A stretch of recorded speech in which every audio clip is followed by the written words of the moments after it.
ഞാൻ നിൽക്കുന്നത് അടട്ട് അമ്പലങ്കാവ് വഴിക്ക് പോകുമ്പോൾ തെക്കേപ്പുറം എന്ന് പറഞ്ഞ സ്ഥലത്താണ് കേട്ടോ. ആ വഴിക്ക് പോകുമ്പോഴും കുറൂർ പാറ അവിടെ വെച്ചിട്ടുണ്ടെങ്കിൽ നന്നായിട്ട് വെള്ളം കയറിയിട്ടുണ്ട്. നമ്മുടെ അറിയപ്പെടുന്ന സ്ഥലങ്ങൾ തന്നെയാണ്. പക്ഷെ ഇവിടെ ഇത്ര വെള്ളം കണ്ടപ്പോൾ എനിക്ക് ഒരു ചെറിയൊരു പേടി തോന്നി. കാരണം ഇതിനായിട്ട് മുന്നേ ഒരു വർഷം മുന്നേ അങ്ങോട്ട് ഉണ്ടായിട്ടുണ്ട്. പക്ഷെ അത് ഇത്രയ്ക്കും ഇങ്ങനെ തോന്നിച്ചിരുന്നില്ല. പക്ഷെ ഇപ്പോൾ ഭയങ്കര ഒരു അപ്പോൾ എന്താണെന്ന് വെച്ചിട്ടുണ്ടെങ്കിൽ ഇത് അവിടെ എല്ലാവരും ഞാൻ വന്ന സമയത്ത് ഉണ്ടായിരുന്നു. അവിടെ മെമ്പറെ കണ്ടിരുന്നു. അവരെല്ലാവരും വളരെ നല്ല രീതിയിൽ അതിൻ്റെ പ്രവർത്തനങ്ങൾ നടത്തുന്നതായിട്ട് തോന്നിച്ചു. അവിടെ പോലീസുകാരനെ കണ്ടു. അപ്പോൾ പല സ്ഥലത്തും പല തരത്തിലുള്ള ഈ വെള്ളപ്പൊക്കത്തിൻ്റെ ദുരന്തങ്ങൾ നമ്മൾ കാണുന്നുണ്ട്.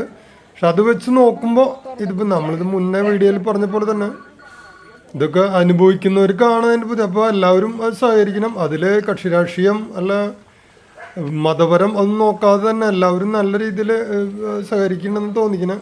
ഇവിടെയും ഇതുപോലെ തന്നെ ഉള്ളൊരു സ്ഥലം തന്നെയാണ്. അവിടെയും നല്ല വെള്ളം കയറിയിട്ടുണ്ട്.